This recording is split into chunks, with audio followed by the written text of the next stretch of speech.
Last class का last question, वो जो रिफ्रैक्टिव इंडेक्स वैरी कर रहा था, वो याद है? समझ में आया था वो वाला क्वेश्चन? ओके। अच्छा, जो लोग टेक्स्ट करोगे ना, को-होस्ट पे टेक्स्ट करना, जो लोग टेक्स्ट करना। लास्ट क्लास का लास्ट क्वेश्चन से स्टार्ट करें।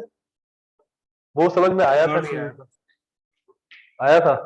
तो अगर आ गया था तो एक क्वेश्चन वापस से ट्राई करो, उसी टाइप का सेम। लेट से ये वाला जो लाइन है ये y इक्वल टू 1 है, और जैसे जैसे हम लोग इसके ऊपर जा रहे हैं रिफ्रैक्टिव इंडेक्स चेंज कर रहा है as a function of y square.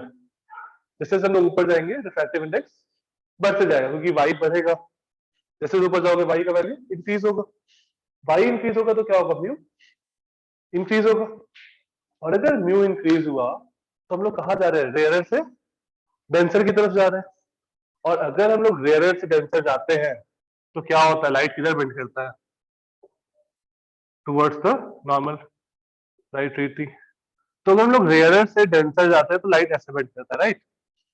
Similarly मान लो ऐसा एक रे है, ये एंगल 60 डिग्री पे इंसिडेंट किया, म्यू ऊपर जैसे जाएंगे म्यू बढ़ेगा, तो ये क्या होगा, टुवर्ड्स द नॉर्मल बेंड करना स्टार्ट होगा, तो ये ऐसे बेंड करेगा।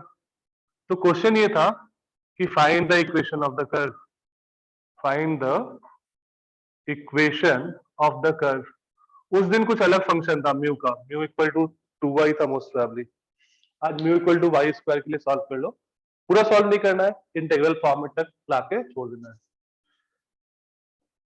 इंटीग्रल फॉर्मेट तक।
कैसे प्रोसीड करेंगे, ठीक है, टुकड़ा ले लिया, उसके बाद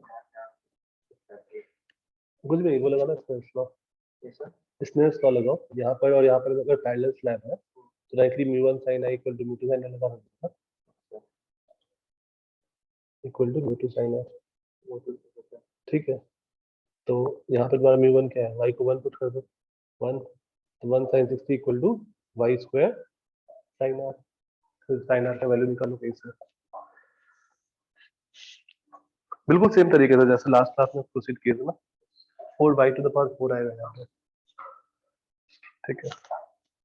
हाँ, ये पता है mu one sin i equal to म्यू2 sin r, तो ऐसा एक टुकड़ा लो यहाँ पे, तो ये तुम्हारा r हो जाएगा, तुम लिख सकते हो यहाँ पे mu one sin 60 equal to म्यू2 sin r, और फिर sin r का वैल्यू निकालो। बाकी लोग आंसर आया, जो लोग ऑनलाइन अटेंड कर रहे हो, शिवांग आ गया? नहीं आया। तो उस दिन हम लोग क्या किए थे, सेम टाइप से प्रोसीड करो। उस दिन क्या किए थे, यहाँ पे एक कोई रैंडम सा ऐसे पतला सा एलिमेंट लिया था, राइट। ये एंगल मेरा एंगल ऑफ रिफ्रैक्शन जैसा मान लो, हम लोग क्या लगा सकते हैं, स्नेल्स लॉ। तो mu one sin i equal to म्यू2 sin r। याद है ये वाला क्वेश्चन, जैसे बहुत सारे स्लैब्स थे, हम लोग डायरेक्टली यहाँ पे म्यू1 sin i और जो एग्जिट किया था वहां पर म्यू1 sin r डायरेक्टली इक्वेट कर दिया था पैरेलल स्लैब में, 3/रूट, सही है। तो यही काम हम लोग यहाँ पे भी करेंगे। यहाँ पे क्या आया, अगर y 1 है तो यहाँ पर म्यू क्या होगा, वाई स्क्वायर 1, और यहाँ पे म्यू का वैल्यू वाई स्क्वायर पता है, तो mu one sin i equal to μ2 sin r. तो μ1 is 1 into sin 60, 1 into sin 60 is equals to μ2 y square times of sin r. तो sin 60 is root 3 by 2 is equals to y square times of sin r. तो बस एक equation आ गया Snell's law से, right? Snell's law हम लोग ऐसे ही याद करेंगे, μ1 sin r equal to μ2 sin r. जिस मीडियम का रिफ्रैक्टिव इंडेक्स उसी मीडियम का angle. sin i by sin r equal to constant कोई याद नहीं रखेगा, फिर वो हम लोग को म्यू कौन सा है वो याद करना मुश्किल है. तो μ1 sin i equal to μ2 sin r ऐसे हम लोग याद रखेंगे, जिसका म्यू उसका थीटा. दूसरा क्या आएगा, ये छोटे छोटे टुकड़े का बात करो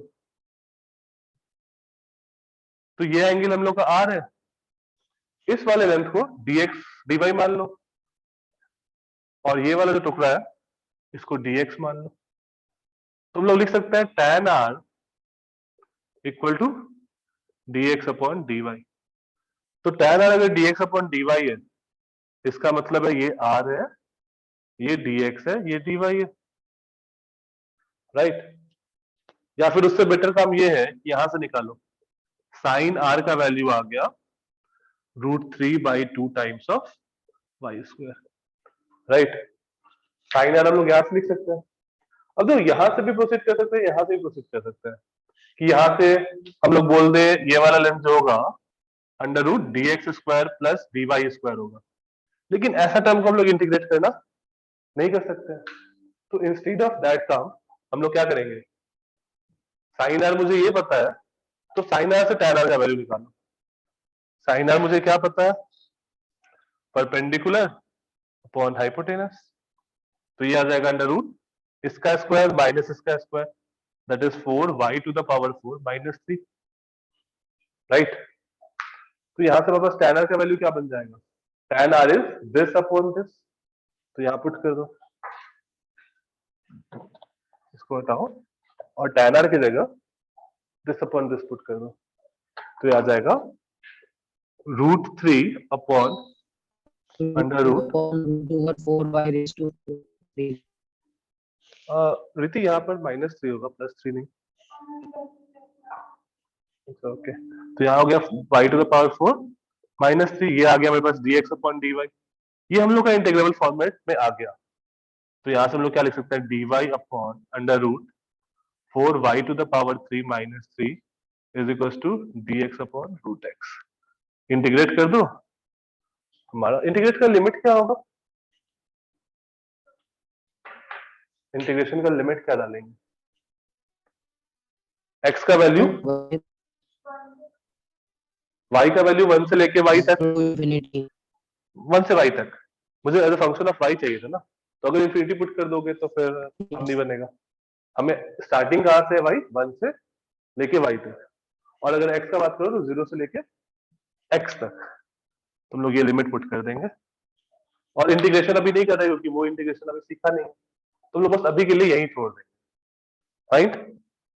अगर इंटीग्रल फॉर्मेट होता, मान लो यहाँ पे इंस्टीड ऑफ वाई स्क्वायर यहाँ पे √y होता, तो यहाँ पे ऐसा कुछ 4y -3 फॉर्मेट आता, उसको हम लोग इंटीग्रेट कर सकते हैं इंटीग्रेशन में सब्स्टिट्यूशन से. 4y -3 को कुछ मान लेते हैं, फिर इंटीग्रेट कर. कोई दिक्कत, किसी को कोई दिक्कत इधर? ऑनलाइन में जो लोग अटेंड कर रहे हो, कोई दिक्कत? No, sir. ठीक है, ओके. वीडियो विजिबल है ना? हाँ भाई, ये हो जाएगा तो बताना. ओके, होमवर्क क्वेश्चन क्या था?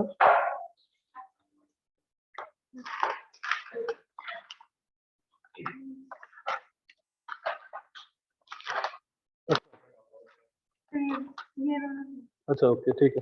तो एक काम करते हैं, लास्ट में डिस्कस करते हैं, ठीक है?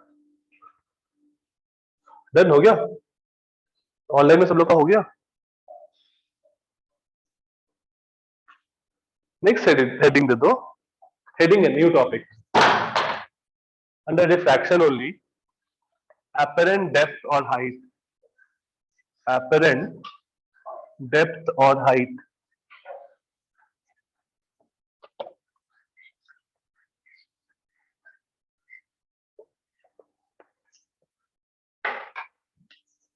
apparent depth, तो पहले समझते हैं फिर उसके बाद फिजिक्स वाले टर्म में आएंगे। तो एक सिचुएशन इमेजिन करो, तुम एक स्विमिंग पूल के सामने खड़े हो, सामने में स्विमिंग पूल है, तुमको दिख रहा है स्विमिंग पूल का डेप्थ है 5 फीट, तुम्हारा हाइट है 6 फीट, तो तुम कूदोगे स्विमिंग पूल? को स्विमिंग नहीं आता है तो स्विमिंग पूल में कूदोगे? यस या नो? यस, कूद जाओगे? करके देखना एक बार, कितने लोग कूद जाओगे? नहीं कूदेंगे, क्योंकि जब वो सिचुएशन इमेजिन करो जो तुमने क्लास 10th में किया है, एक ग्लास में पानी भरा, उसमें नीचे में कॉइन डाला, कॉइन क्या होता है? पास दिखता है कि नहीं दिखता है? पास दिखता है कॉइन? है, देखे हो कि नहीं देखे हो? करके दिखाओ, देखे हो सब लोग ना? तो अगर हमने क्लास में है एक, इस ग्लास में अगर हमने कॉइन डाला और अगर ऊपर से देख रहे हैं तो मुझे लगता है ना कि कॉइन यहाँ है, थोड़ा ऊपर रेज है। यस और नो? तो सिमिलरली अगर तुम ऊपर से खड़े होकर स्विमिंग पूल में देख रहे हो तो स्विमिंग पूल का फ्लोर क्या होगा? ऊपर दिखेगा। तो तुमको दिख रहा है 5 फीट, बट क्या एक्चुअल में 5 फीट है? नहीं, वो एक्चुअल में क्या है? 5 फीट से ज्यादा है, डेफिनेटली 5 फीट से ज्यादा होगा। कितना ज्यादा होगा, क्या होगा, वो सब चीज हम लोग देखेंगे। तो अगर हम लोग रेयरर से डेंसर मीडियम में देख रहे हैं तो चीजें हमें क्या दिखाई देंगी, पास या दूर? पास, क्योंकि मेरा जो आई है वो रेयरर मीडियम है। एयर, तो अगर हम लोग रेयरर से डेंसर में देखेंगे तो चीजें हमें पास दिखाई देंगी, और अगर डेंसर से रेयर में चीज को देखेंगे तो दूर दिखाई देंगी, जस्ट अपोजिट। तो मैं ये डायग्राम के थ्रू एक्सप्लेन करूंगा, पहले एक पॉइंट लिख लो। When we see an object, when we see an object in denser medium, when we see an object in denser medium from rarer medium, when we see an object in denser medium from rarer medium, object seems to be closer. Object seems to be closer, and when we see an object in rarer medium, when we see an object in rarer medium from denser medium, object seems to be farther away from us. Object seems to be farther away from us. Starting से repeat कर लूंगी। हाँ, starting से repeat कर रहा हूँ। When we see an object in denser medium from rarer medium, when we see an object in denser medium from rarer medium, object seems to be closer. And if we see an object in rarer medium from denser medium, when we see an object in rarer medium from denser medium, object seems to be farther away from us. Fine? अब जो इस चीज को हम लोग मतलब physics में कैसे करते हैं, हम लोग रे डायग्राम इसी का यूज करते हैं। जैसे होता है ना, ऑब्जेक्ट अगर रेयर से डेंसर में आ रहा है तो it will bend towards the normal, और अब अगर डेंसर से रेयर जा रहा है तो अवे फ्रॉम द नॉर्मल। तो उसी का हम लोग रे डायग्राम से और ज्योमेट्री यूज करके हम लोग प्रूफ कर देते हैं। तो फॉर अभी जो मैं प्रूफ कर रहा हूँ, फॉर द नेक्स्ट 1.5 आवर जो भी चीज कर रहे हैं वो फॉर नॉर्मल व्यूइंग है। फॉर नॉर्मल व्यूइंग का क्या मतलब है कि आंख जो है वो बिल्कुल सामने है, ठीक है, आंख यहाँ पे नहीं है, ऐसा टिल्टेड नहीं है, रे जो है बिल्कुल सीधा है। फॉर नॉर्मल व्यूइंग केस 1, मान लो यहाँ पे एक फिश है या कोई भी ऑब्जेक्ट मान लेता है, एकदम सही रहेगा। लेट्स से एक ऑब्जेक्ट है, इस मीडियम का रिफ्रैक्टिव इंडेक्स है μ2 और यहाँ है μ1, ये ऑब्जेक्ट है। μ1 इज लेस देन μ2, मतलब ऑब्जेक्ट कहाँ रखा हुआ है, डेंसर मीडियम में। फाइन, तो अगर ऑब्जेक्ट डेंसर मीडियम में रखा है और मेरा आर्क यहाँ है, तो ऑब्जेक्ट पास दिखेगा या दूर दिखेगा मुझे? पास दिखेगा, हम लोग रेयर से देख रहे हैं, राइट? अब कितना पास दिखेगा उस चीज के लिए हम लोग ज्योमेट्री एक बनाते हैं। तो एक रे, तो रे कहां से निकल रहा है? कोई भी चीज हमें क्यों दिखता है रीति? कोई भी चीज क्यों दिखता है? एग्जैक्टली, जैसे मैं तुम लोग को इसलिए कह रहा हूं कि मेरे से रे निकल रहा है, वो तुम्हारे आंखों को जा रहा है, आंखों में सेंसेशन प्रोड्यूस हो रहा है, वो ऑप्टिक नर्व के थ्रू ब्रेन पे जा रहा है, और फिर वो इमेज हमें दिखता है। तो रे जो है वो ऑब्जेक्ट से निकलता है। तो एक रे ऑब्जेक्ट से निकला, ये तो नॉर्मल इंसिडेंट कर गया, तो सीधा निकल जाएगा। अगर नॉर्मल इंसिडेंट किया तो फिर रे सीधा निकल गया। लेकिन अगर मान लो कोई एक रे ऐसा है, तो ये किधर बेंड करेगा? Towards the place, towards the normal या अवे फ्रॉम द नॉर्मल? ये डेंसर है, राइट? तो डेंसर से रेयरर जा रहा है, तो it will bend away from the normal. Away, fine. तो ये नॉर्मल है यहाँ पे, तो ये इधर बेंड कर गया, ठीक है। अब जो यहाँ पर नॉर्मल व्यूइंग का क्या मतलब है कि ये जो एंगल बन रहा है ना, एक्चुअल में जो सिचुएशन होगा वो ऐसा होगा, एक रे ऐसा और एक रे बिल्कुल इसके पास ऐसा। बट क्योंकि ये मुझे दिखेगा नहीं, मतलब क्लियरली मैं फिगर नहीं बना पाऊंगा, इसलिए मैं थोड़ा सेपरेट बना रहा हूँ, फाइन। तो बेसिकली जो मेरा एंगल ऑफ इंसिडेंस होगा ये अप्रोक्सीमेटली क्या होगा? 0 for normal view. Angle of incidence is approximately 0, fine. तो अगर यहाँ पे गया तो ये bend away from the normal हुआ, इसको हम लोग क्या देते हैं? आर। तो हम लोग को लगेगा कि वो अपरेंट पोजीशन ऑब्जेक्ट का यहाँ है, this is apparent position, apparent position O dash, और ये एक्चुअल ऑब्जेक्ट है। तो देखो मुझे क्या लगा कि ऑब्जेक्ट ऊपर है, इससे कम डेप्थ पे है, राइट? इसका फॉर्मूला निकाल सकते हो क्या? ये हाइट कितना होगा? लेट्स से ये हाइट अगर h है और ये हाइट h डैश है, तो h डैश का वैल्यू निकालो इन terms of h and mu. Sir ice का रखा है आपने? आई यहाँ है, नॉर्मल व्यूइंग है, बिल्कुल परपेंडिकुलर। ये हाइट h डैश मान लिया, तो h डैश का वैल्यू चाहिए in terms of h μ1 and μ2।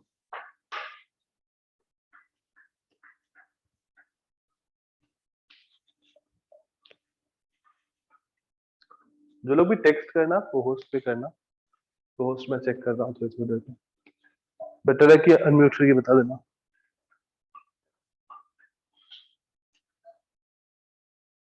Yes Shivang भाई।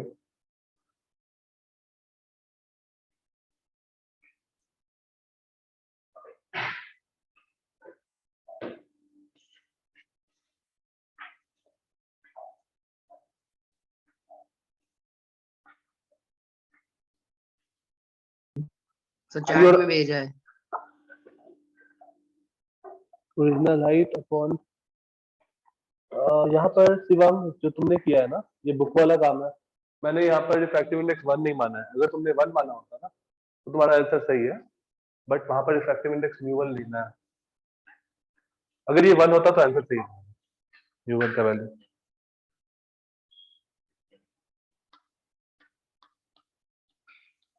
आई और आर दोनों बहुत छोटा होगा।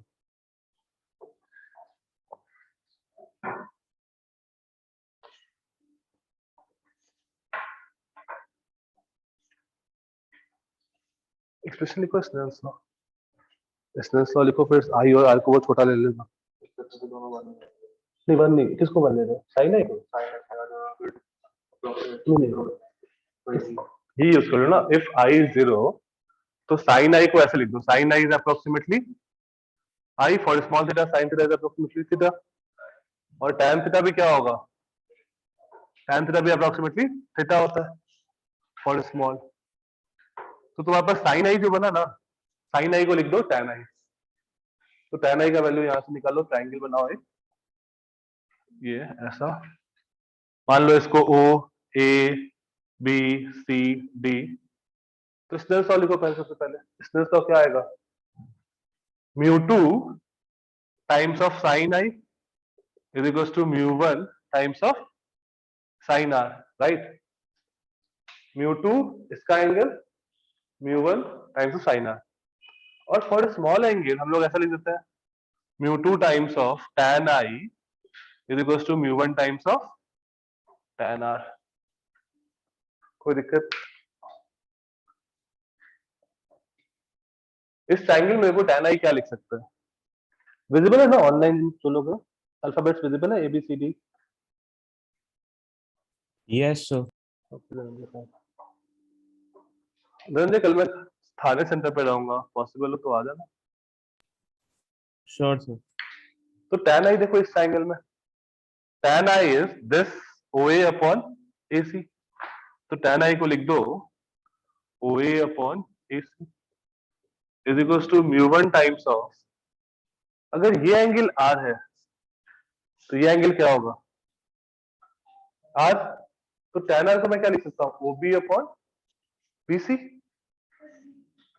B यहां से मैंने परपेंडिकुलर ड्रॉ किया है यहां से, ठीक है। तो tan R is OB upon BC, OB upon BC। अब देखो क्या OA और OB इक्वल है? दोनों परपेंडिकुलर है दो नॉर्मल के बीच का, तो OA OB Yes, sir. Equal है, ये कैंसिल आउट हो गया। और यहां से मेरे पास क्या बन गया? BC equal to μ1 by μ2 times of. Sir वो मार्किंग्स कैसे लिए को समझ में नहीं आया, वो OABCD। Okay just a minute, मैंने रैंडम लिया है, तुम कुछ भी ले सकते हो, किसी को भी ABCD ऐसा मान लिया, राइट? अच्छा ओके ओके ओके, आपने वो उसको भी ट्रायंगल ले लिया, हाँ। ठीक है।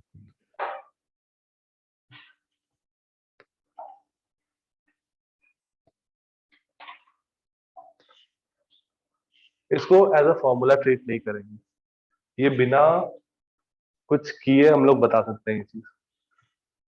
एक बार नोट कर लो फिर समझते हैं।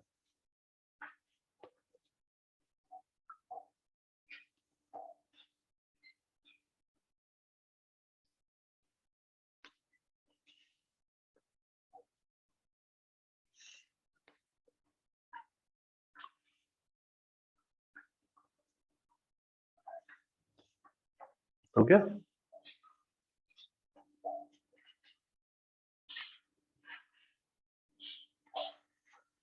बहुत शांत सा तुम्हारा क्लासरूम रूम लग रहा है।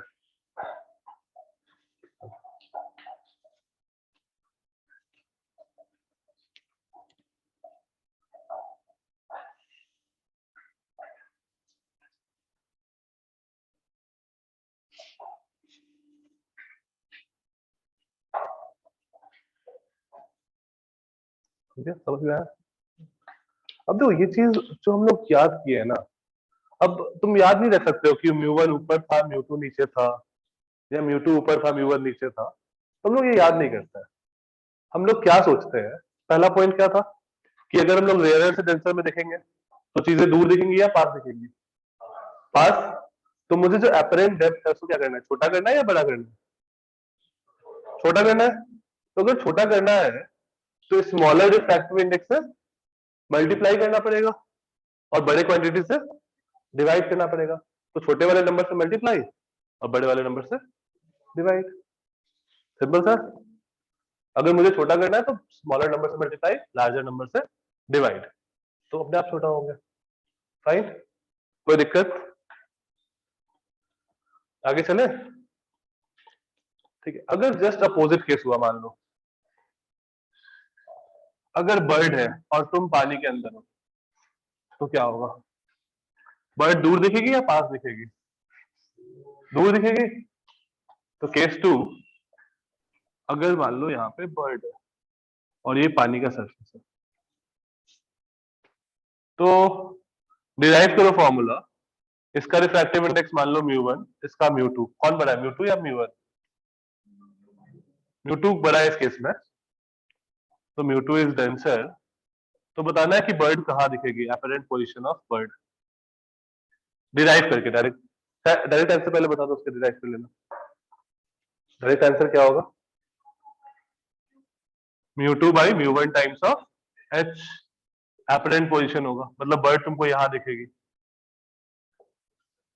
तो बता, फॉर्मूला डिराइव कर दो एक बार। It is also for normal viewing. जब परपेंडिकुलर देख रहे होंगे, सीधा मेरा आईज यहाँ होगा तभी के लिए एप्लीकेबल है। आईज यहाँ होगा तो एप्लीकेबल है क्या? नहीं। फिर हम लोग tan i equal to sin i equal to tan i नहीं लिख सकते हैं। एक बार ये प्रूफ कर दो।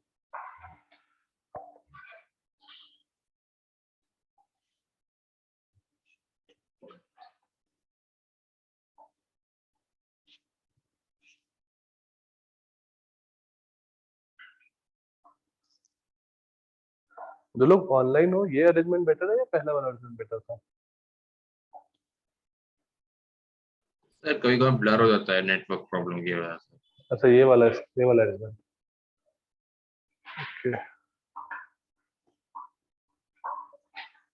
ठीक है। मतलब ये तो तुम्हारे पास रहेगा ही, और लास्ट ईयर वाले जो क्लास नोट्स है ना, मैं वो भी शेयर कर दूंगा तुम लोग के साथ, तो वो भी तुम्हारे पास नोट्स आएंगे।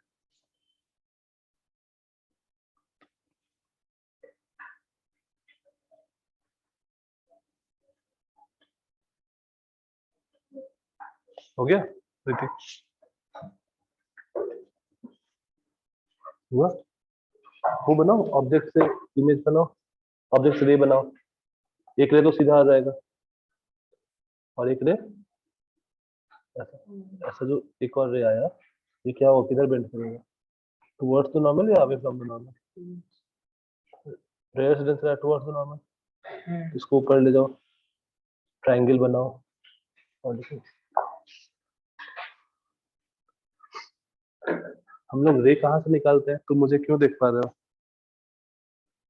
रे हमेशा हम लोग ऑब्जेक्ट से निकालते हैं, आई से रे नहीं निकालते। रे हमेशा ऑब्जेक्ट से निकलेगा, ठीक है? सही चलेगा, कोई दिक्कत नहीं। हाँ, थोड़ा सा एंगल पे बनाना सो दैट लुक क्लियरली दिखे। सही है ना? जस्ट ले जाओ। हाँ, it will bend towards the normal. अब इसको एक्सटेंड करो पीछे।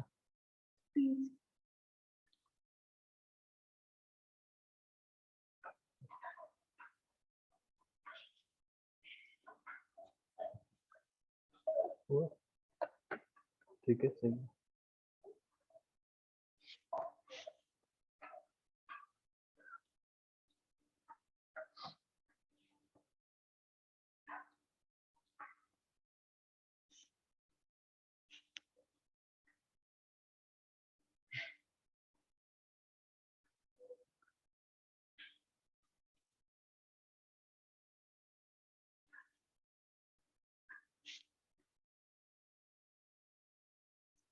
एक रे तो सीधा डायरेक्टली इस कैप पे आ रहा है, और एक रे मान लो ऐसा थोड़ा टिल्टेड आ रहा है, तो ये क्या होगा? इट विल बेंड, किधर बेंड करेगा? टुवर्ड्स द नॉर्मल या away from the normal? Towards the normal. तो अगर हम लोग इसको एक्सटेंड करेंगे तो ये कहीं यहाँ मिला। नेमिंग दे दो, ए बी, यहाँ से परपेंडिकुलर ड्रॉ किया, सी। मैं लिखा था अब तो मतलब लॉगआउट रिवर्ट करके रख देना, ये बंद कर देना, नया लग जाना। वो मुझे बंद करना नहीं पता, बस लैपटॉप ऑफ करना है, स्विच मतलब शट डाउन करना है ना। शट डाउन करके वो जो नीचे वाला कैमरे का जो है हाँ, ऊपर का बटन, ठीक। वो बंद करके नीचे का वो जो बोर्ड है ना वो बंद करके हो गया। ठीक, बाकी सब ये बंद कर। ठीक है, ओके।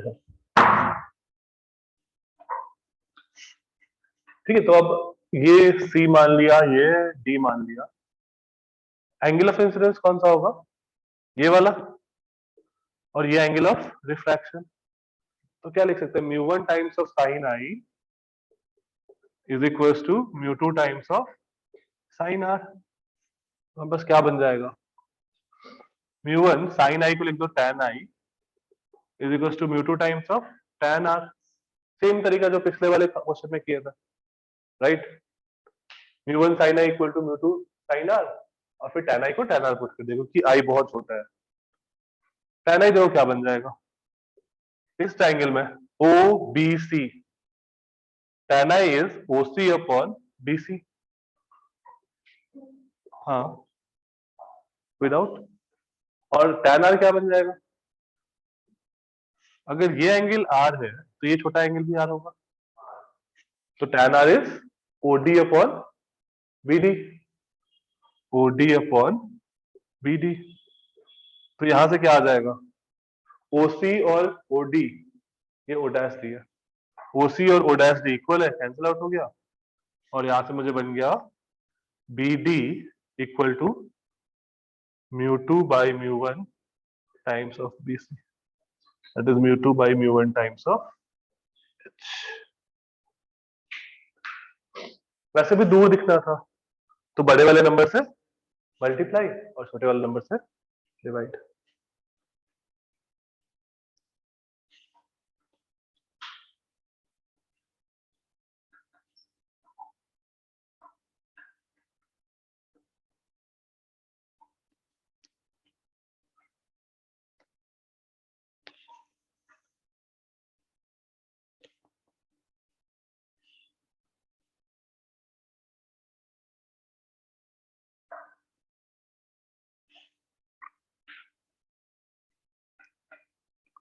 किसी को कोई डाउट यहाँ तक? अनिरुद्ध, आर्या, अथर, धनंजय, दिव्या, कोई डाउट? No sir. क्लियर है सब कुछ? यहाँ पे किसी को कोई डाउट? फाइन। देखो चीजें सॉर्टेड करना है, फॉर्मूला नहीं याद करेंगे, सीधा क्या करेंगे, बड़े वाले नंबर से मल्टीप्लाई, अगर मुझे दूर करना है तो बड़े वाले नंबर से मल्टीप्लाई, और पास करना है तो छोटे वाले नंबर से मल्टीप्लाई। यहाँ पर हम लोग एक और टर्म का बात कर सकते हैं, एक और टर्म है शिफ्ट। ऑब्जेक्ट यहाँ था और उसका जो अपरेंट पोजीशन है वो यहाँ है, तो शिफ्ट कितने का हुआ इस केस में? Shift is H dash minus H, right? तो ये क्या बन जाएगा, एच डैश को लिख दो mu two by mu one times of H minus H, that is H times of mu two by mu one minus one. कितने का शिफ्ट हुआ? ठीक है, केस वन में एक बार देखो शिफ्ट का फॉर्मूला क्या आएगा। केस वन में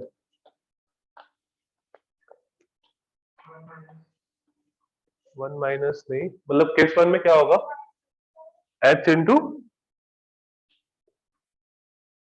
केस वन वाले में क्या होगा, एच माइनस एच अपॉन नीचे वाला क्या माइनस है, म्यू टू या म्यू वन? केस वन ये है, नीचे वाला म्यू टू था, तो हम लोग को छोटा करना था तो बड़े वाले नंबर से डिवाइड, तो ये बन जाएगा H into one minus mu one by mu two. वैसे अगेन इसका भी फॉर्मूला हम लोग याद नहीं रखे तो काम चल जाएगा अपना।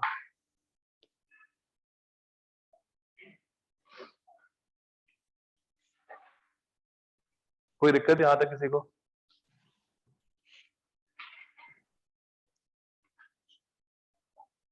किसी को कोई डाउट? हाँ सोहम, सोहम कोई डाउट? ओके ठीक है, एक क्वेश्चन करता है, एक नहीं दो।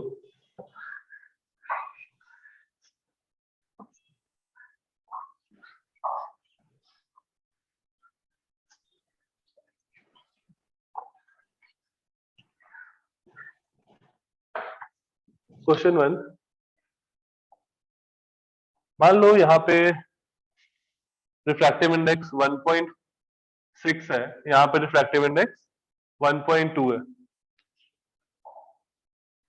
यहां से 20 मीटर पे एक कोई ऑब्जेक्ट है, या लेट से फिश है, एक फिश है 20 मीटर पे, और हम लोग ऊपर से देख रहे हैं यहां से, नॉर्मल व्यूइंग। तो बताना है फर्स्ट, और ये फिश जो है वो नीचे जा रही है विद स्पीड ऑफ 2 मीटर पर second. First find apparent position of fish, apparent position of fish, find apparent position of fish as seen by observer, as seen by observer. Second, apparent velocity of fish, apparent velocity of fish as seen by observer.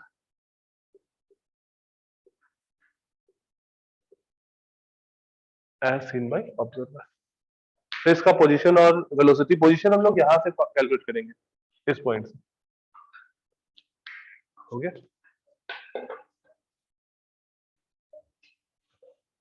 बिना किसी formula के।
Aberrant position तो मिल गया होगा, क्या आया 15, मुझे कम करना है तो 20 into 1.25, हाँ ठीक है।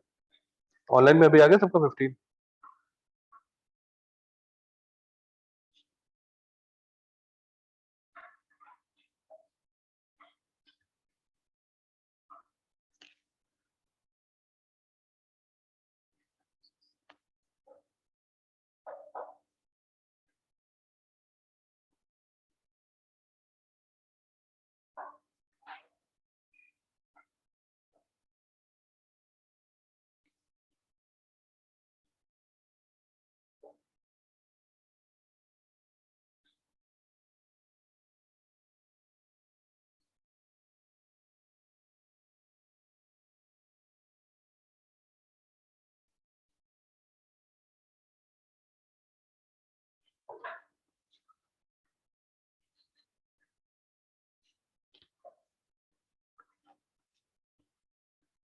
दूसरे वाले पार्ट का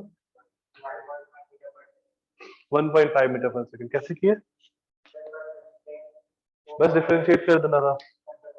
फाइन, तो इससे पहला वाला जो पार्ट है एपरेंट पोजीशन, तो इसको पास दिखेगा या दूर दिखेगा, पास दिखेगा, तो मुझे छोटा करना है। तो छोटा अगर करना है तो मुझे क्या करना होगा, 20 इंटू छोटे वाले नंबर से मल्टीप्लाई और बड़े वाले नंबर से डिवाइड। तो 20 into 1.2 by 1.6 that is 15 metre, right. Velocity के लिए क्या करें, मुझे, मैं थोड़ी देर के लिए इसको h मान लेता है, ये वाला जो हाइट है ना इसको h मान लेता है। तो हमें पता है एपरेंट पोजीशन क्या होगा, apparent position is 1.2 by 1.6 times of h, right। apparent position this ये है, तो अगर हम लोग इसको डिफरेंशिएट कर दें तो dh डैश बाई dt, ये तो कांस्टेंट है, इसका डिफरेंशिएशन तो कुछ नहीं होगा, ये तो 3/4 ही रह गया, इनटू h का डिफरेंशिएशन dh बाई dt। तो dh बाई dt मुझे क्या दे रखा है 2 या फिर -2, जो भी बोलो। तो dh बाई dt इज 2, तो ये बन गया 3/4 टाइम्स ऑफ लेट्स से -2 से, तो dh डैश बाई dt ये क्या आ जाएगा -1.5, 6/4 -1.5 मीटर पर सेकंड इन जे कैप। ठीक है, तो वेलोसिटी के लिए जस्ट हमें डिफरेंशिएट कर देना है, कॉन्सेप्ट कुछ भी न्यू नहीं है, जस्ट डिफरेंशिएट वंस।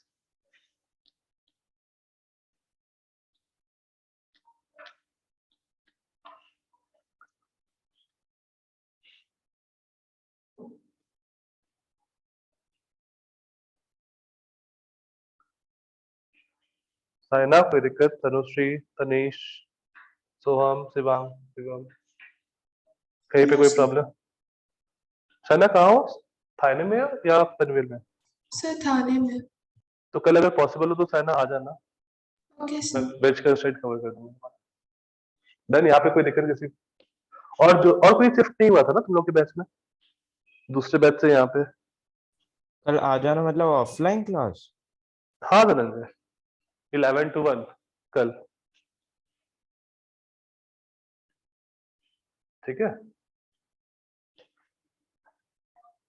आगे चले, एक और क्वेश्चन करते हैं, जस्ट सेम चीज बस थोड़ा सा डिफरेंस।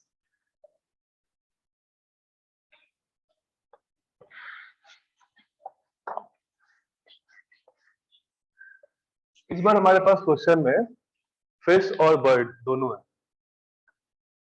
तो लेट्स से एक बर्ड है और यहाँ पे एक फिश है। Let's say fish is at a depth of कुछ मान लो 10 metre and bird is at a height of 20 metre. Bird भी फ्लाई कर रही है और फिश भी। तो बर्ड अगर ऊपर मूव कर रही है, मान लो कुछ स्पीड ले लो, लेट्स से 5 मीटर पर सेकेंड, फिश ऊपर जा रही है 2 मीटर पर second. Refractive index, let's say ये वाटर है, वाटर का रिफ्रैक्टिव इंडेक्स 4/3 होता है, ये तुम लोग को याद रख लेना है। और ग्लास का 1.5, और ये एयर है लेट्स से 1। तो पहला पार्ट ऑफ द क्वेश्चन है find find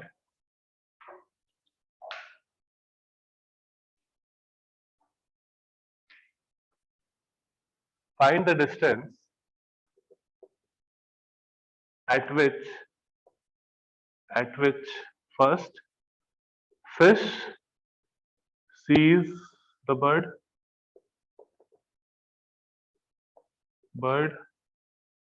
see the fish first.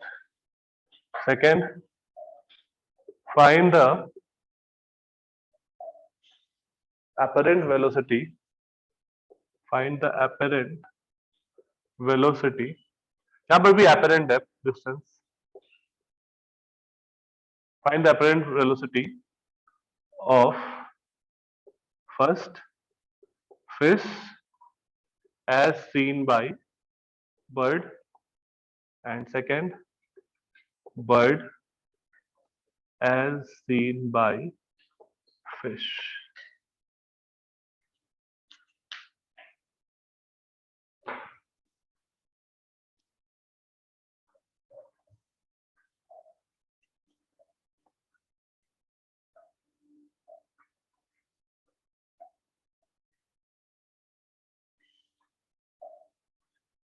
वो क्वेश्चन सॉल्व हुआ है जो होमवर्क वाला था? ट्राई कियो सब लोग? होमवर्क वो मिरर वाला क्वेश्चन था, एक ऐसा टिल्टेड मिरर था, ये कनकेव मिरर है, ये वाला क्वेश्चन नहीं? ठीक है, तो जिनका हो गया है वो लोग लास्ट में डिस्कस करेंगे। ऑनलाइन में किसी ने सॉल्व किया ये क्वेश्चन?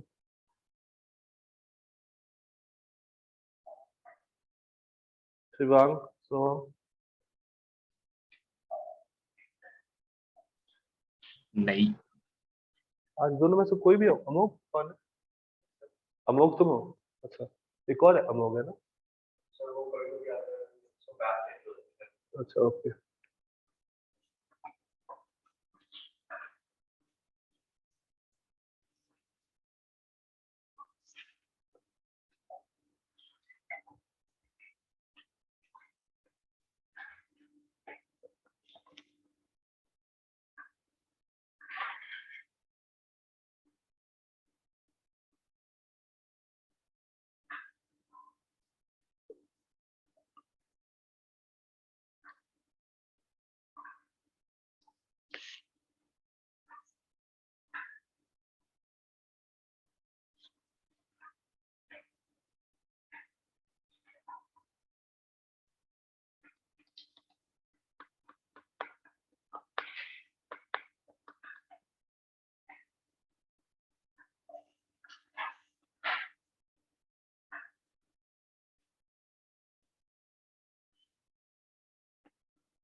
टोटल डिस्टेंस तुमको बताना है। वो 20% हो जाएगा। नहीं एपरेंट, ये तो एक्चुअल हो गया ना 20 + 10, वो ठीक तो ये 20 कहाँ दिखेगा प्लस से? पहले किसका था? फिर से, तो फिर इसको देखना है, फिर इसको देखना है तो तुमने देख कौन है? नहीं fish is the bird, fish bird को देखना है। चल ठीक है। नहीं अभी थोड़ा सा टोटल डिस्टेंस तुमको बताना है, इसमें तुमको वो ऐड करना पड़ेगा ना। हाँ फुल डिस्टेंस तो फिर ऐड करना पड़ेगा। हाँ फुल डिस्टेंस तुमको फुल डिस्टेंस लगाना तो ऐड करना पड़ेगा। जैसे मान लो ये वाला फर्स्ट पार्ट हुआ ना, तो इसमें 10 हो गया।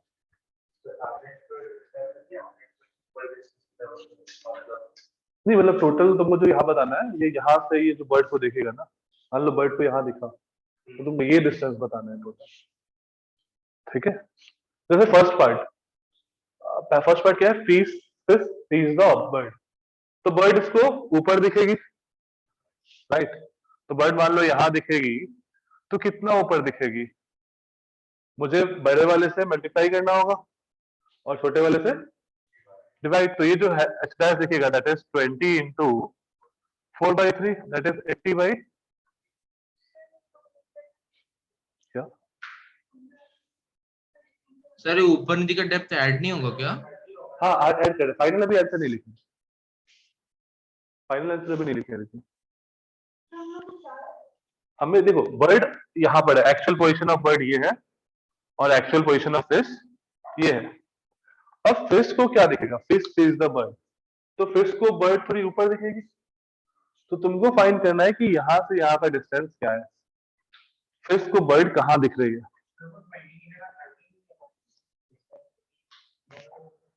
नहीं ये तो अभी 10 है ना, ये तो अपना 4/3 वाले मीडियम में ही है। जो दूर होगा वो ये वाला डिस्टेंस तो दूर होगा नहीं, ये वाटर का सरफेस उसको 10 पे ही दिखेगा। दूर कौन सा डिस्टेंस होगा? ये वाला। तो जस्ट ये वाला 20 जो था अब कितना हो गया? 20 इंटू 4/3, तो ये डिस्टेंस अब उसको कितना दिख रहा है? 80/3। तो टोटल हाइट क्या दिखेगा उसको? ये 10 प्लस ये 80/3, right, that is 110/3 metre. Clear हुआ? कौन सा डिस्टेंस था? Bird sees the fish, 20 plus 10.5। तो बर्ड को फिश कहाँ दिखेगी? थोड़ी पास दिखेगी, और ये हाइट क्या होगा? 10 इंटू छोटे वाले नंबर से मल्टीप्लाई और बड़े वाले नंबर से डिवाइड, दैट इज 7.5। तो बर्ड को फिश यहाँ दिखेगी, ये डिस्टेंस कितना है? 20 प्लस 7.5, तो कितना हो गया? 27.5 मीटर। किसी को कोई दिक्कत यहाँ तक? 27.5 मीटर 2.33 नो सर क्या? 2.33 क्या है? नो अच्छा ओके। Next apparent velocity -4। तो अगर मैं पहले वाले पार्ट का बात करूं, तो बर्ड का जो वेलोसिटी दिखेगा क्या दिखेगा? ऊपर की ओर 5 इंटू, अच्छा पहले वाले पार्ट में बर्ड को देखना है। पहले वाले पार्ट में apparent velocity of fish as seen by bird, तो बर्ड को देखना है। तो बर्ड को फिश का वेलोसिटी क्या दिखेगा? कम दिखेगा या ज्यादा दिखेगा? कम दिखेगा, रेयर से देखना है, तो कम के लिए हम लोग क्या करें? इंक्रीज है क्या हो गया? 1.5 मीटर पर सेकेंड। तो बर्ड को जो फिश का स्पीड दिखेगा वो 1.5 फिश का स्पीड दिखेगा, और बर्ड खुद 5 से ऊपर जा रहा है। स्टार्टिंग में रिलेटेड देना, हम लोग को बाद में रिलेटेड देना, अलग अलग आंसर आ जाएगा। तो लोगों अभी जो बर्ड का अगर मान लो यहाँ पे आई होता, बस आई होता, तो आई को क्या दिखता? 1.5। तो अब इसके बाद हम लोग को रिलेटिव शिफ्ट करना पड़ेगा, ठीक है। तो आई को स्पीड दिखता 1.5 और बर्ड खुद जा रहा है 5 से, तो आंसर क्या हो जाएगा?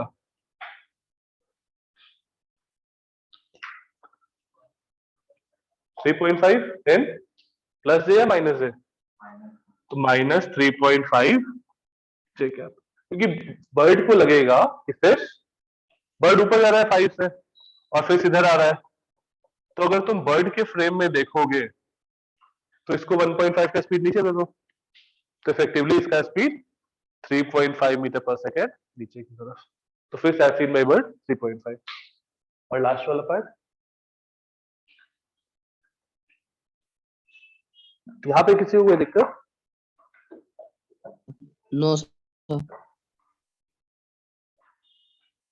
Last, bird as seen by fish, तो फिश को क्या दिखेगा, बर्ड का स्पीड 5 इंटू ज्यादा दिखेगा, तो 5 इंटू 4/3 दैट इज 20/3, तो 20/3 यहाँ पे एक आई होता तो उसको दिखता, लेकिन फिश खुद जा रहा है 2 से, तो कितना दिखेगा उसको? बर्ड का स्पीड है 20/3, लेकिन उसको एक बंदा कोई 2 से जा रहा है वो देख रहा है, तो 2 से सब्ट्रैक्ट कर दे, इफेक्टिवली 20/3 माइनस 2 इन जे, दैट इज 14।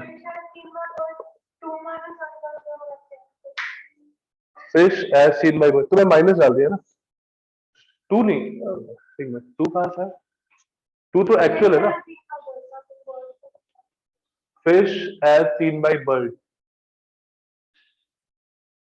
तो बर्ड को क्या दिखना चाहिए, ठीक है, तो बर्ड को अगर यहां पर आई होता तो बर्ड का स्पीड क्या दिख रहा था, 1.5, ठीक है, तो अगर बर्ड यहाँ है, मतलब या फिर आई के बारे में बात करो, इस आई के बारे में, तो ये आई को इस फिश का स्पीड क्या दिख रहा है, 1.5 नहीं,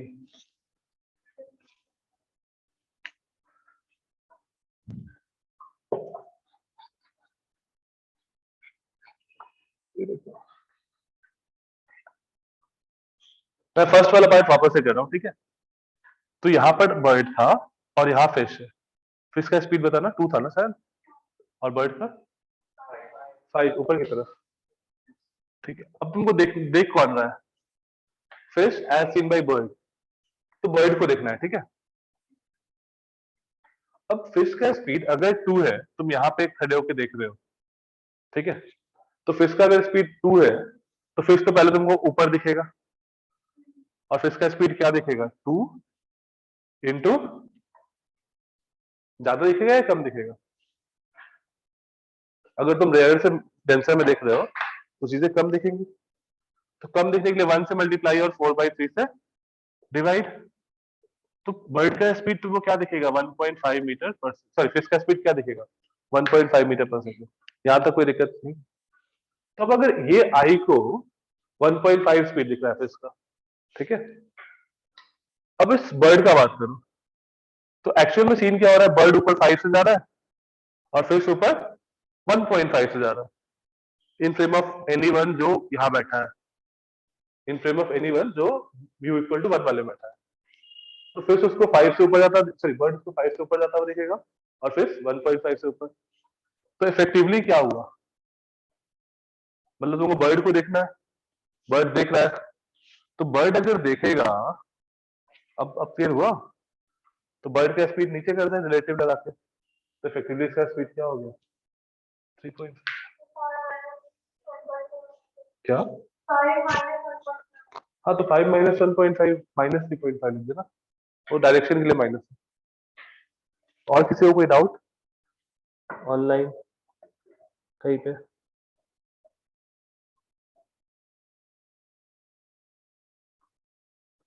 सोहम, शिवम, पलक, अथर, कोई डाउट तो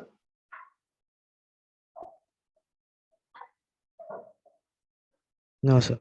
ओके फाइन, आगे चले,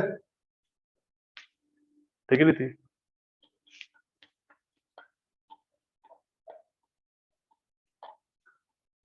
कल जो लोग एब्सेंट है, कल तुम लोग को एक असाइनमेंट दिया था, कल जो अभ्यास सेशन था ना, उसमें एक असाइनमेंट दिया था, कुछ असाइनमेंट ऑफिस में रखा हुआ है, वो ले लेना, ट्राई करना।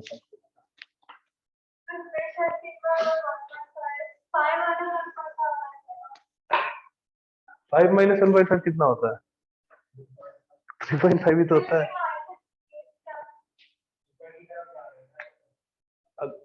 क्या कौन देख कौन रहा है? बर्ड।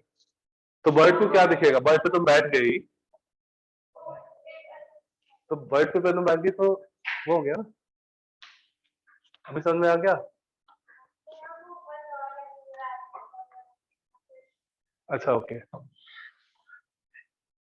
नेक्स्ट हेडिंग ले दो, पैरेलल स्लैब्स। वापस से एक बार हम लोग कर चुके हैं पैरेलल स्लैब, जिसमें μ1 sin i equal to μ2 sin r वाला यूज किया था, राइट? इस बार पैरेलल स्लैब फिर से।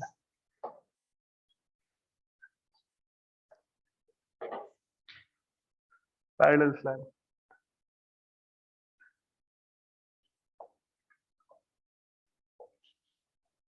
तो जैसे एक स्लैब है मान लो, ये इसका हाइट है h और रिफ्रैक्टिव इंडेक्स है म्यू। एक स्लैब पहले ले रहे हैं, यहां पे कोई ऑब्जेक्ट है, again for normal viewing only, for normal viewing. तो ये पॉइंट मुझे कहां दिखेगा? आई ऊपर है, रिफ्रैक्टिव इंडेक्स 1 मान लो, तो ये जो पॉइंट O है वो मुझे कितना ऊपर दिखेगा? मतलब h बाई म्यू या म्यू टाइम्स ऑफ h। मुझे पास, mu is greater than 1 definitely, तो ये मुझे पास दिखेगा या दूर दिखेगा? h से कम डिस्टेंस पे, h से कम डिस्टेंस पे दिखेगा। तो इफेक्टिवली ये मुझे कहां पे दिखेगा?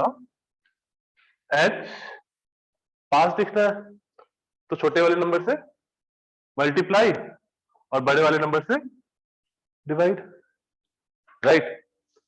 तो हम लोग इफेक्टिवली क्या कर देते हैं कि सिस्टम को, जैसे ये मेरा सिस्टम है, इसको हम लोग इफेक्टिवली ऐसा ट्रीट कर सकते हैं,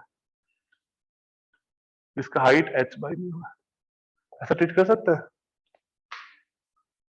इफेक्टिवली वो एक मीडियम है, एयर का मीडियम है, जिसका हाइट h बाई म्यू।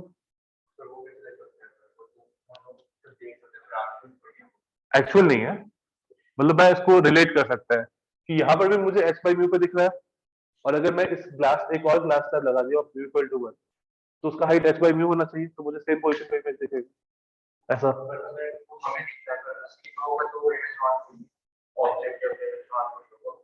वो अपरेंट पोजीशन, मुझे बस अपरेंट पोजीशन सेम करना है, अपरेंट पोजीशन सेम डेप्थ पे रखना है, तो फिर मैं इसको इससे रिप्लेस कर सकता हूँ। सिमिलरली अगर मान लो मेरे पास बहुत सारे glass slab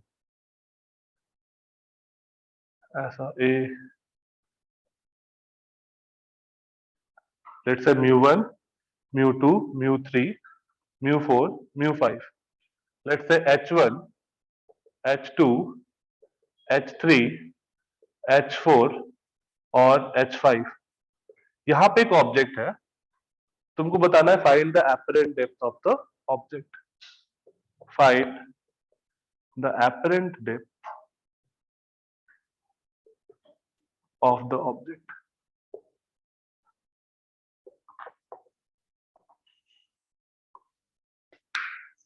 Find the apparent depth of the object.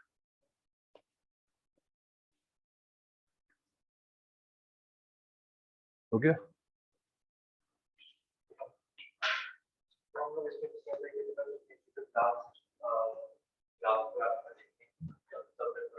नहीं, सबका इफेक्ट आएगा ना।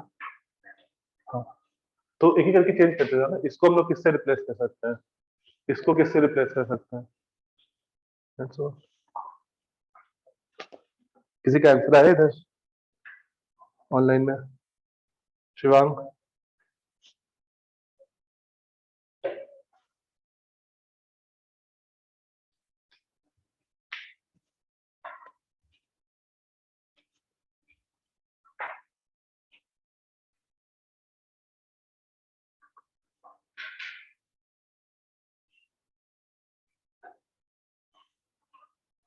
जो पहला वाला डेप्थ वो कितना दिखेगा? पहला वाला जो ग्लास स्लैब है, इसका इसका डेप्थ क्या दिखेगा? h1 by mu 1। तो अगर मान लो कोई ऑब्जेक्ट यहाँ होता तो h1 बाई म्यू 1 पे दिखता, दूसरे वाले का कहाँ दिखता? h1 by mu 1 plus h2 by mu2। Exactly, तो मैं इसको सीधा इससे रिप्लेस कर दूं। एक है जिसका हाइट क्या है h1 by mu1, नेक्स्ट वाले को h2 by mu2 and so on. तो नेट मुझे अपरेंट हाइट कहाँ दिखता, और ये h5 by mu5। तो मैं इस पूरे सिस्टम को उससे रिप्लेस कर सकता हूँ, सारे ग्लास स्लैब को h by mu से h by mu से इफेक्टिवली। तो अपरेंट डेप्थ क्या हो गया, apparent depth is h1 by mu1 plus h2 by mu2 plus h3 by mu3। so that is summation of hi by mu I equal to 1 से 5। ठीक है,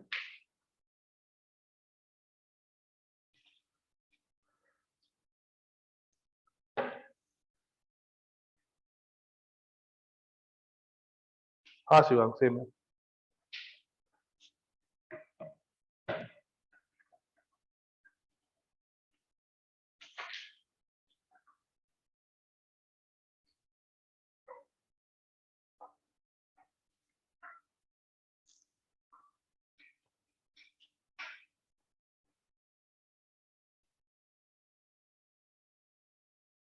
okay, अच्छा अगर मान लो इन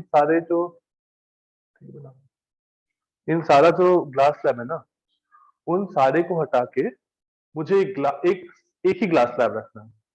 तो जैसे मान लो ऐसा कुछ है, इस पूरे सिस्टम को हटा दिया और इतना ही हाइट, देखो हाइट जो है पहले वाले का, इसका और इसका हाइट टोटल सेम है, तो यही हाइट रखना है और रिफ्रैक्टिव इंडेक्स म्यू। तो फाइंड, क्वेश्चन लिखना, find the value of mu, find the value of mu so that, इसको दे देना केस 1, इसको दे देना case 2। Find the value of mu so that apparent depth is same in both case, apparent depth is same in both case।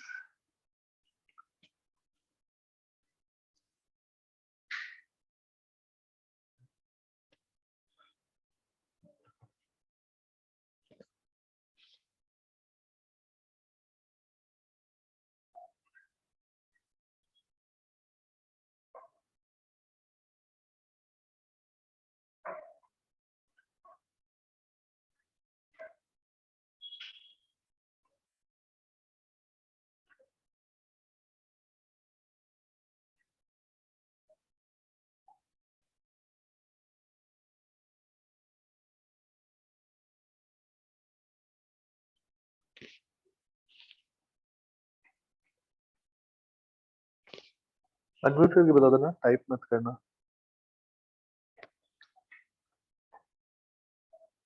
हो गया। अच्छा जो लोग कल नहीं आए थे ना, मतलब उनको मैं एक असाइनमेंट सेंड कर रहा हूँ व्हाट्सएप पे। कल अभ्यास सेशन जो था खारगर सेंटर पे, वहाँ पे हम लोग डिस्कस किए थे। कल कौन कौन था अभ्यास सेशन में? तुम दोनों थे बस।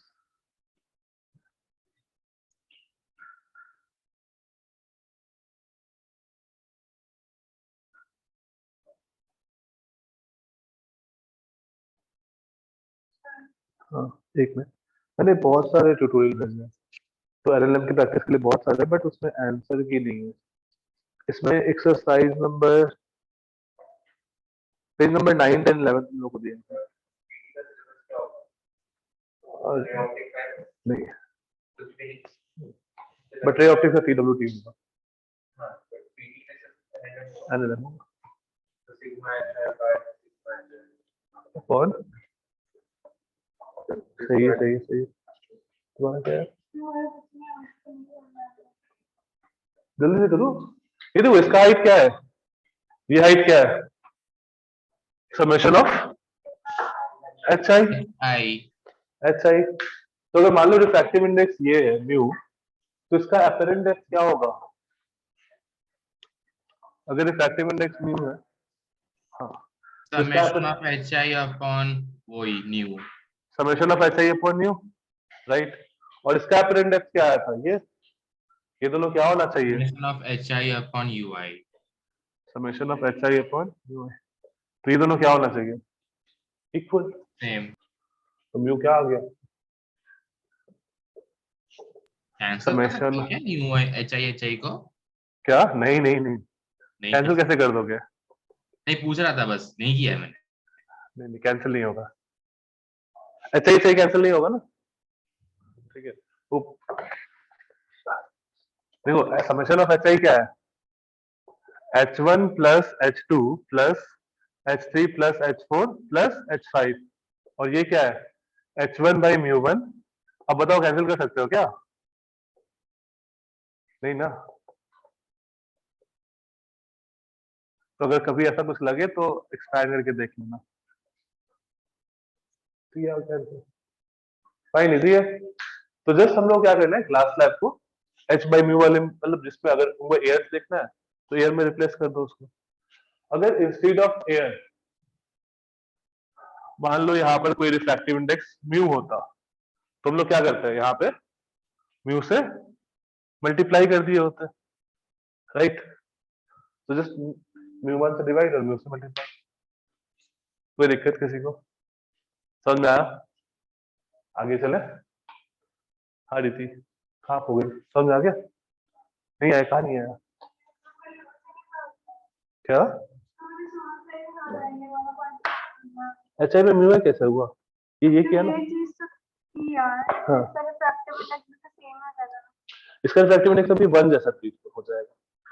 अब इसका हाँ, ये पूरा ये जैसा।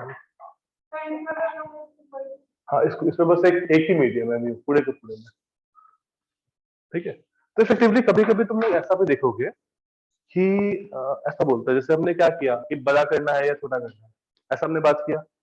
कोई कोई बुक बात करता है मीडियम चेंज करने का, कि डायरेक्टली, जैसे बर्ड वाला क्वेश्चन था, ठीक है। ये नोट नहीं करना है, बस समझना है। कोई कोई बुक क्या बोलता है कि इंस्टेड ऑफ वो, हम लोग ऐसा, ये क्वेश्चन है, ये बर्ड है, इसका refractive index mu one let's say 1 और म्यू टू 2 लेट्स से। तो बुक बोलता है कि अगर मेरा आई अंदर है यहाँ पे 2 वाले में, तो मुझे बर्ड कहाँ दिखेगा, दूर या पास? दूर। तो बुक क्या बोलता है कि तुम सारी चीजों को आई के मीडियम में ले आओ, सारी चीजों को आई के मीडियम में ले आओ। तो अगर मुझे आई के मीडियम में लाना है, तो जो भी डिस्टेंस है, मान लो ये h है, ठीक है, अगर इसके मीडियम में लाना है तो इस h को इसके मीडियम वाले रिफ्रैक्टिव इंडेक्स से मल्टीप्लाई करो और इसके वाले से डिवाइड करो और इनटू h, तो मेरा मीडियम चेंज हो जाएगा। अब मेरा सिचुएशन क्या हुआ कि पूरा का पूरा जो मेरा है वो म्यू इक्वल टू 2 में है, ये मेरा आई है, इधर भी म्यू 2 है, और मेरा बर्ड जो है वो कहां पर है, 2h पे। तो पूरा का पूरा मीडियम 2 वाला सिचुएशन हो चुका है। तो हम लोग ऐसे भी कर सकते हैं, सेम ही चीज है, वो चीज और ये चीज सेम ही है, या फिर तुम मल्टीप्लाई डिवाइड करो, सेम चीज है। वो फील आया? वही चीज है। तो बेसिकली बुक क्या बोल रहा है कि इस मीडियम में कन्वर्ट कर दो, उस मीडियम को अपने मीडियम में ले लो और फिर चीजों को देख लो। वो भी कर सकते हो। मतलब ज्यादा अच्छा मुझे ये लगता है, बड़े नंबर से डिवाइड मल्टीप्लाई करो, छोटे से डिवाइड करो, फाइन।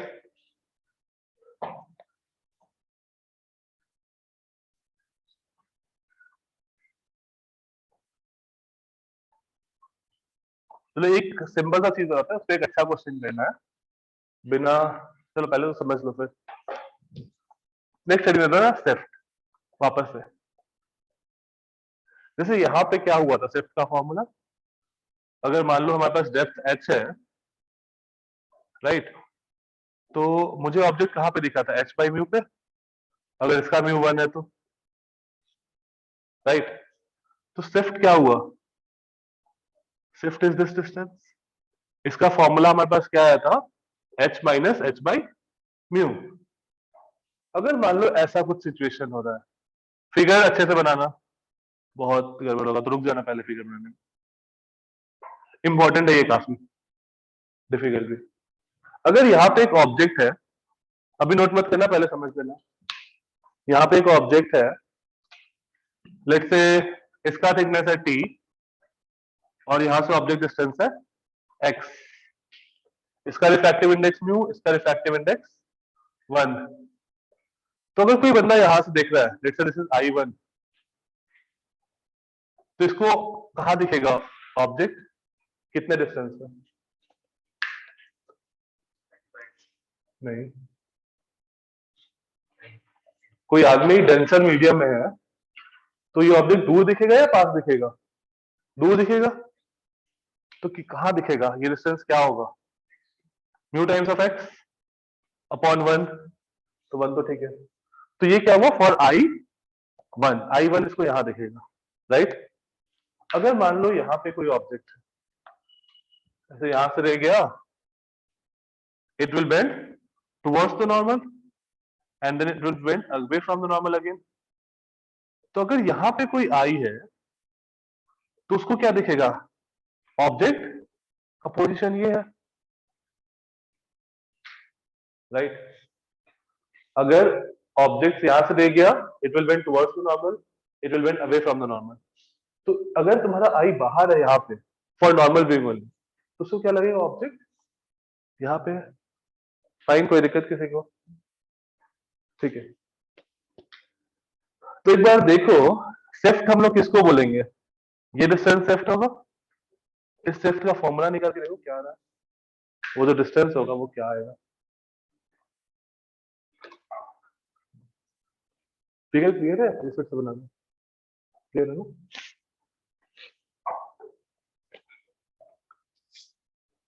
यहाँ वाले जो आई को जो सेफ्ट दिखेगा वो बताना है।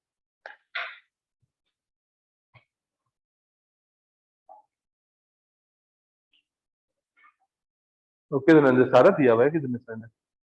वो सबमिट कल दिया हुआ था क्या दिनेश सर ने? एक दो दिया हुआ है धनंजय। लेक्चर 7 तक। नहीं नहीं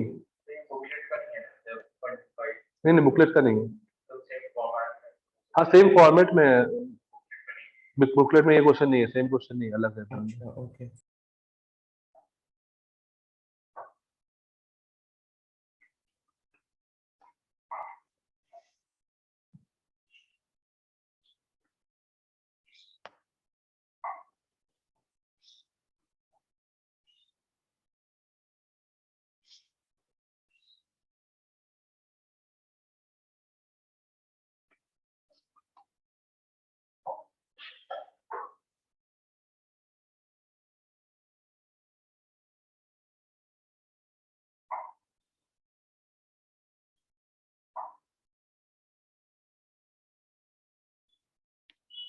एक बार तुम लोग अपना नाम बता देना।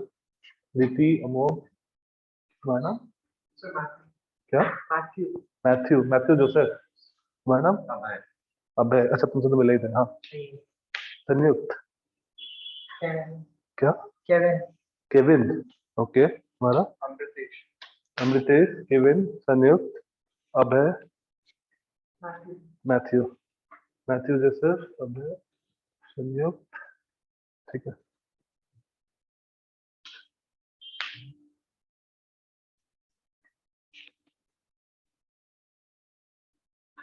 हाँ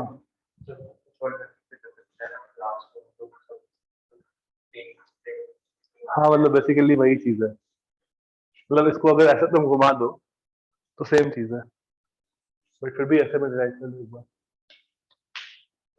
देखो ये डिस्टेंस म्यू एक्स है, राइट।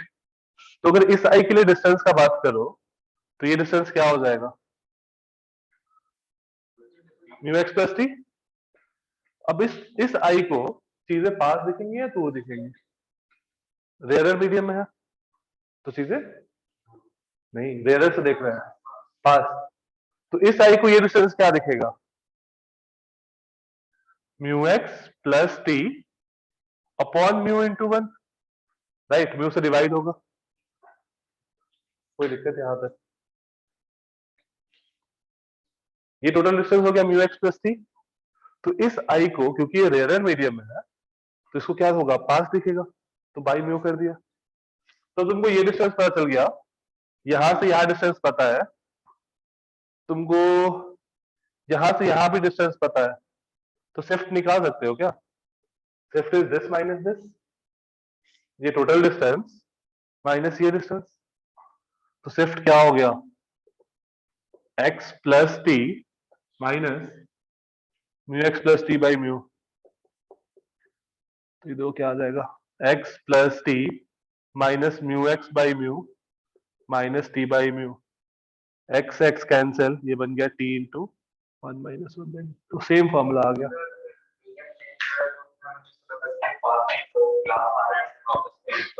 देखो जब हम लोग इसको म्यू टाइम्स ऑफ एक्स किए, जब आई 1 के लिए किए, तो इफेक्टिवली हमने क्या किया? पूरा मीडियम को किसमें कर दिया? इस म्यू वाले में कर दिया, क्योंकि म्यू से मल्टीप्लाई किया। तो अब पूरा का पूरा तुम्हारा यहाँ से यहाँ वाला मीडियम किसका हो चुका है? म्यू वाले का।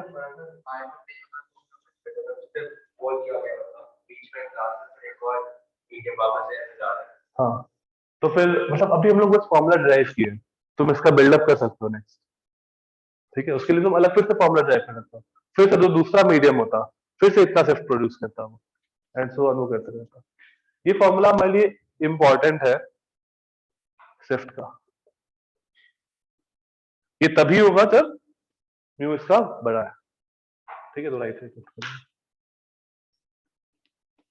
ये नोट कर लो, फिर एक क्वेश्चन करते हैं विदाउट पेन एंड पेपर।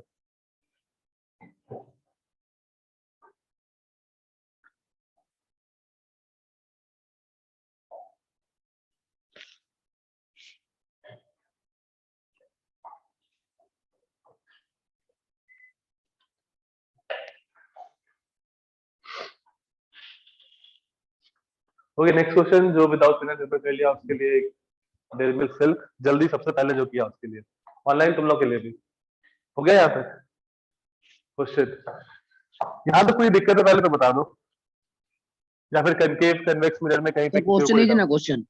हाँ, क्वेश्चन दे रहा हूँ मैं। यहाँ तक कोई डाउट नहीं? यहाँ पे ये वाला पार्ट देखो, यहाँ पे क्या हुआ, ये रह गया, ये बेंड किया टुवर्ड्स द नॉर्मल एंड वापस से bend away from the normal. तो अगर तुम यहां से देखोगी तो तुम्हारे आंख पे ये वाला रे पहुंचेगा, तो ये वाली रे को रिट्रेस करो तो तुमको क्या लगेगा? अगर कोई आदमी यहां से देख रहा है तो उसको क्या लगेगा? एपरेंट पोजीशन ये है, तो ये यहां से यहां जो डिस्टेंस शिफ्ट हुआ ना, इसको हम लोग शिफ्ट बोलते हैं। इसका फॉर्मूला है कौन सा डिस्टेंस? I1 से, ये I से, I2 से, तो I2 से O डैश का, I2 के लिए जो यहाँ पर मतलब जब यहां से रे बेंड हुआ था तो ये डिस्टेंस क्या था? Mu X plus T. तो ये टोटल डिस्टेंस क्या था? Mu X plus T. लेकिन आई कहाँ है? रियल है, मीडियम में। तो अगर जो चीजें क्या होगी पास दिखेंगी, तो टोटल डिस्टेंस क्या था? म्यू एक्स प्लस टी, उसको दिखेगा कहाँ पर? Mu X plus T by mu पे। ठीक है, क्वेश्चन, अगर मान लो ये कनकेव मिरर है of focal length 30, of focal length 30 centimetre, without pen and paper, figure भी इधर ही देख सकते हो। Focal length is 30 centimetre. यहाँ पे एक ग्लास स्लैब रखा हुआ है, थिकनेस पता नहीं, रिफ्रैक्टिव इंडेक्स 3/2। यहाँ पे एक ऑब्जेक्ट रखा हुआ है at a distance 62 centimetre. Find the value of T, find the value of T so that object and image coincide, object and image coincide।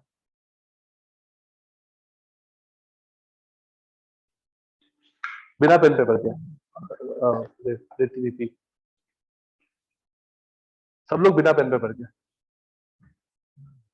Find T so that object and image coincide।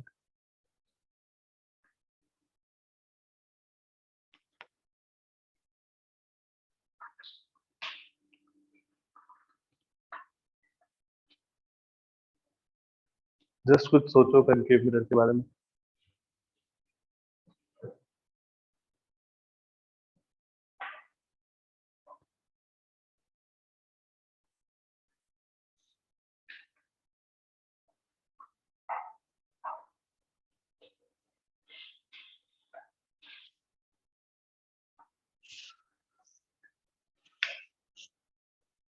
Online में ये दिख रहा है क्या ये green colour?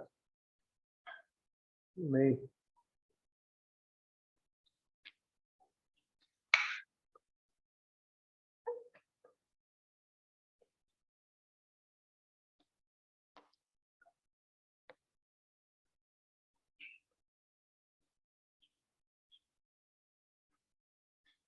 इन दो चीज use है, एक ये और एक कॉनकेव मिरर कॉन्सेप्ट।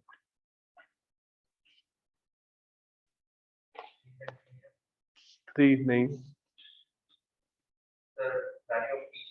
हाँ वैल्यू ऑफ टी चाहिए।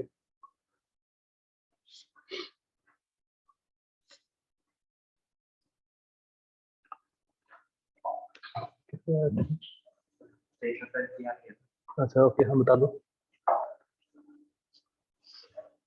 कोई ऐसा कोई स्टेप। पहला है, सही है, बस सही है, बढ़िया। ठीक है, तो मुझे एक आंसर मिल गया। सही है अमुक। तो देखो कनकेव मिरर के लिए क्या होना चाहिए? ऑब्जेक्ट और इमेज कब कोइंसाइड करते हैं? Centre of curvature. और क्यों करते हैं? सेंटर ऑफ कर्वेचर तो 2f के इक्वल होना चाहिए ना सर। हाँ, तो क्यों करते हैं? क्योंकि ये इसको परपेंडिकुलरली स्ट्राइक करता है। अगर ये डिस्टेंस 2f होता है तो ये c हुआ, और सेंटर से कोई भी लाइन बनाएंगे तो वो परपेंडिकुलरली हिट करेगा एंड दैट्स व्हाई वो वापस आता है। तो अगर ये भी मिरर को लगे, मिरर को क्या लगेगा? ये रे आया, it will bend towards the normal, it will bend away from the normal. तो मान लो अगर मिरर को लगा कि ऑब्जेक्ट यहाँ है, कहाँ? At a distance of 60 centimetre. अगर मिरर को ये लगा कि ऑब्जेक्ट 60 सेंटीमीटर पे है, तो ये रे कैसे इंसिडेंट करेगा मिरर पे? Perpendicularly. Centre of curvature F is 30, तो अगर 60 सेंटीमीटर पे लगा तो ये मीटर को परपेंडिकुलरली हिट करेगा, और रे क्या होगा? रिट्रेस कर लेगा as of law of reversibility of light. t equals to तो ये डिस्टेंस क्या हो गया? 2 सेंटीमीटर। तो सिर्फ क्या करना है मुझे? t into 1 minus 2/3 is 6। तो ये क्या आ गया? t/3 is 2 और t आ गया 6 सेंटीमीटर। तो एक आंसर सही था अमोक का। सही है, तुम्हारे पास वहां पे वो 2 वाला फैक्टर 1 माइनस। बाकी लोग समझ में आया? कोई दिक्कत? तो कभी भी देखो, मैंने तुम लोगों को कल परसों एक फिर लास्ट क्लास में एक हिंट दिया था थोड़ा सा, कि कभी भी अगर रिट्रेस करना है तो मिरर को क्या होना पड़ेगा? परपेंडिकुलरली हिट करना पड़ेगा, चाहे वो प्लेन मिरर हो चाहे वो कनकेव मिरर हो। तो इस कॉन्सेप्ट पे बहुत सारे क्वेश्चंस होते हैं, जो कॉम्बिनेशन वाले क्वेश्चन करेंगे ना, सारे जगह यही कॉन्सेप्ट होगा कि जो लास्ट वाला मिरर है, अगर उसको परपेंडिकुलरली हिट कर दिया, मान लो ऐसा एक कॉन्वेक्स लेंस है, ये कॉनकेव लेंस है, सो ऑन, इसको मिरर कर दिया, तो अगर इस वाले मिरर को परपेंडिकुलरली हिट कर गया तो क्या होगा? रे वापस से रिट्रेस कर जाएगा। ठीक है,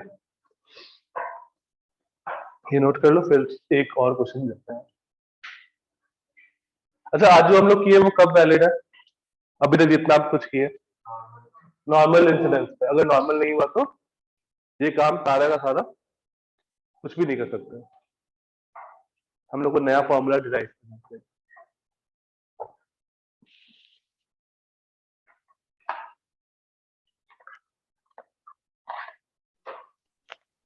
ये तो हम कंपोनेंट्स लेके करेंगे ना सर। कहाँ पे शिवम? यहाँ पे कंपोनेंट वाला कोई चीज एग्जिस्ट नहीं करता है। यहाँ पे नहीं, जब वो टिल्टेड आई होगी। क्या होगी? अच्छा, टिल्टेड होगी। नहीं, टिल्टेड तो Yes, कंपोनेंट sir. वाला नहीं है, कंपोनेंट नहीं है।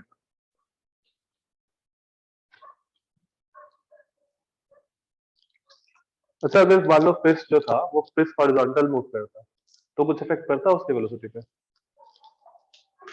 फिश अगर मान लो ऐसा है, ये पानी है, फिश यहाँ मूव करता है ऐसे, तो फिर इसको, इसका अगर 2 मीटर पर सेकेंड है तो हमें भी क्या दिखेगा? 2 मीटर पर सेकेंड ही दिखेगा, उसको इफेक्ट नहीं करेगा, क्योंकि वो वाला फैक्टर हॉरिजॉन्टल डायरेक्शन में कुछ चेंज नहीं कर रहा है। फाइन।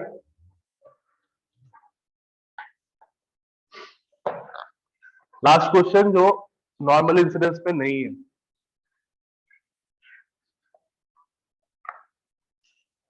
मान लो सिचुएशन कुछ ऐसा है, ये एक क्यूबिकल वेसल टाइप है of length 30 centimetre by 30, actual में क्वेश्चन है, एग्जैक्ट डेटा भी सेम है, 30 सेंटीमीटर बाई 30 सेंटीमीटर। यहाँ पे एक आदमी का आई है इस पॉइंट पे, सच दैट वो आदमी जस्ट इस पॉइंट को देख पा रहा है, ये पॉइंट उसको विजिबल है, इसके इधर वाला पॉइंट विजिबल नहीं है, ठीक है। अब क्या करना है, आई फिक्स्ड है और ये वेसल भी फिक्स्ड है। अगर हम लोग इसमें पानी डालें तो क्या ये वाला पॉइंट विजिबल हो सकता है?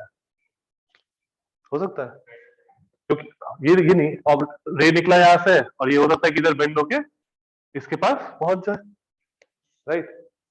तो ये डिस्टेंस मान लो तुमको दिया हुआ है 5 सेंटीमीटर और पानी का रिफ्रैक्टिव इंडेक्स है 4/3, तो बताना है कितने हाइट तक पानी भरे सो दैट ये ऑब्जेक्ट विजिबल हो जाए। Find H so that O is visible to the eye। जो भी हिंट मिले क्वेश्चन में वो बता सकते हैं। ये टी निकालने ऐसा है ना, ये तो नहीं नहीं, एच निकालना है। ये बारी एक नहीं, ठीक है, कोई नहीं। तुम लोग वहां गए हो मिस्ट्री हाउस और समथिंग लाइक दैट, कभी गए हो? कब? अब नहीं, यहाँ है मुंबई में, पता नहीं। तो यहाँ पे भी कुछ कुछ हिंट छुपा है कहीं ना कहीं।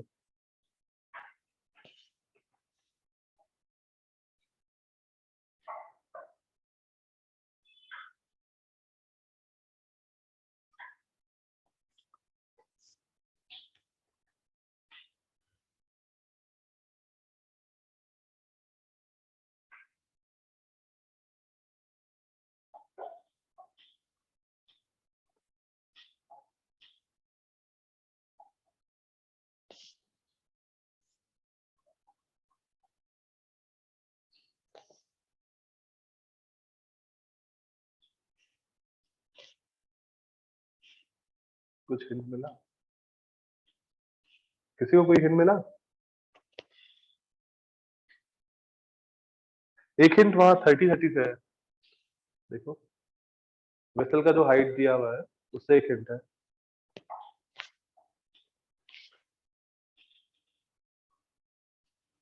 ये एंगल क्या होगा? 45।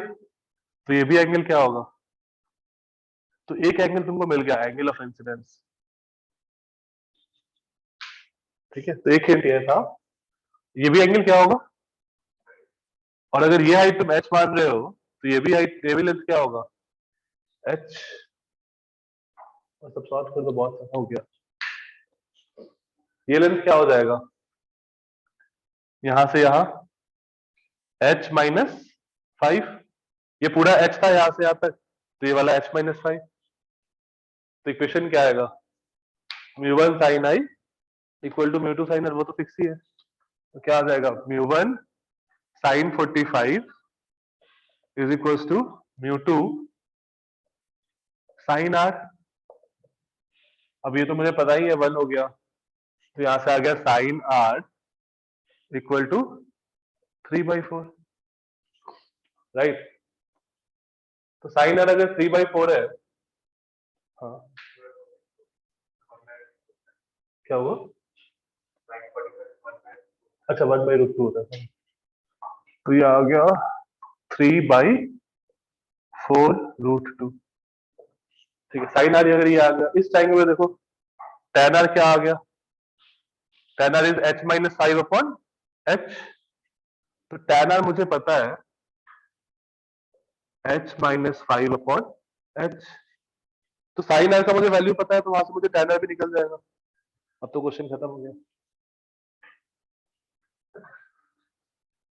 sin r मुझे क्या पता है? 3/4√2, तो sin r इज 3/4√2। तो ये बन गया 16, 32 माइनस 9 23। तो tan r क्या बन गया? 3/√23। तो यहां से हम लोग सॉल्व करके h का वैल्यू निकाल सकते हैं। तो अगर हमारे पास नॉर्मल इंसिडेंस नहीं होगा तो हमारे पास ज्योमेट्री होगी, ज्योमेट्री लगाना पड़ेगा, और कोई ऑप्शन नहीं है।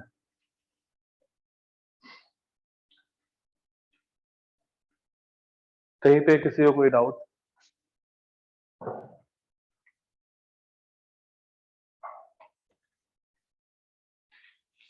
एक्चुअली में है क्या?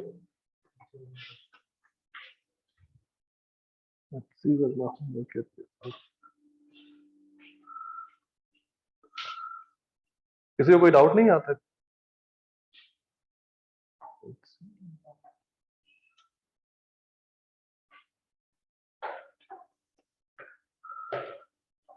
Homework HCV up to question 23, PDF exercise 1 section C question number 1 to 8 और exercise 2